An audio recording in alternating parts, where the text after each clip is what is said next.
Good morning. So I'm going to go over Math Challenge 7 first. And then Math Challenge 8 is a little bit short. It has an activity where you're going around your house and counting some items today. And also it can be modified for younger grade levels if you want to for that one. Then a little bit of review of some computation.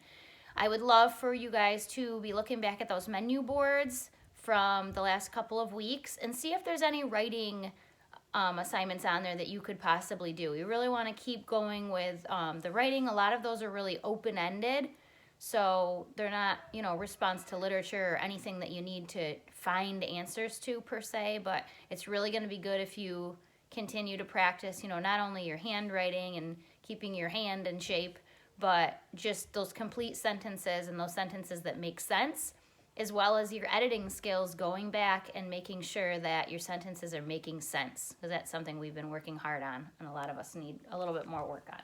So number 1 yesterday, Clara had 7,963 cookies. She gave 1,693 to Madison. Then she divided the remaining cookies between Tavon, Andrea, and Hunter. How many does each of them receive, and were there any left over? So step 1, you are going to subtract the amount that she gave to Madison, and you end up with 6,270. And then you're going to divide that by 3 because she's going to divide the remaining cookies among her 3 other friends, and you end up with 2,090, and there were not any cookies left over. Now that we've gotten into fractions, though, what we were going to talk about more with our remainders with the fractions is if you did have a cookie left over, you could actually split that 3 ways. So now that we were just starting to get into some more fractions before we went on this break, you'll be able to see that you would have been able to split that last cookie, which we talked about a little bit when we did do division. All right, adding fractions. When we did the ninths, we ended up with 15 ninths. And then when we took out a whole, we saw the piece left over was 6 ninths, so we ended up with 1 6 ninths. The second one was similar. 3 plus 6 was 9. 9 plus 4 was 13. And we pulled out 1 whole, which was 7 sevenths. And then the remaining piece was 6 sevenths, so we had 1 6 sevenths. And then 4 fifths, 4 fifths, 3 fifths was 11 fifths. And when we pulled out our pieces, we had 5 fifths, 5 fifths, and 1 fifth. So that would have ended up as 2 1 fifths. Okay, so 15 ninths and 1 6 ninths, those are equivalent. They mean the same thing, but typically we would say I want 1 whole and 6 ninths of another whole. We wouldn't say I want 15 ninths. Okay, and then lastly on the bottom, the angles.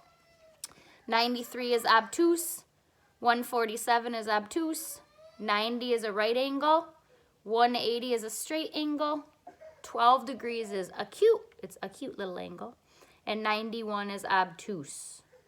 Okay, so remember anything from 1 degree to 89 degrees is going to be acute. 90 only is right. 91 through 179 is an obtuse angle. And then 180 only is a straight angle for a review of those. Okay, quickly looking at math challenge number 8. I have an unhappy kid coming up the stairs. Here she comes in the door. Okay, so math challenge number 8, it's asking you, I want you to go around your house and count the doorknobs in your house. Come here, puppy. Come here.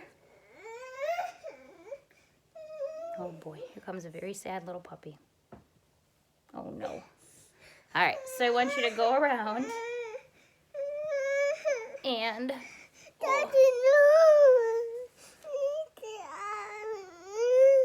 Oh yeah?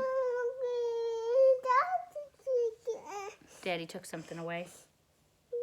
Oh man. All right, well, want to help me finish this math challenge? All right. I'll bless you. I'll bless you. I'll bless you. Oh my goodness. Yeah, here, let's finish this up, okay? All right, math challenge number 8. Okay, I won't touch you. All right, you're going to count the doorknobs in your house. Then you're going to go count the windows in your house. You're going to multiply together the number of doorknobs and the number of windows. Then when you get that number, you're going to go around and you're going to count the outlets in your house. Those are the things that you plug plugs into. And you're going to multiply however many outlets you find by the number you found when you multiplied your doorknobs and your windows. So you're doing doorknobs times windows, finding an answer, and then timesing whatever you get as your answer by the number of outlets. And we'll see who can get the highest number. Okay, and then a little bit of review. Number 2, 998 divided by 6. Number 3, 8,887 divided by 4.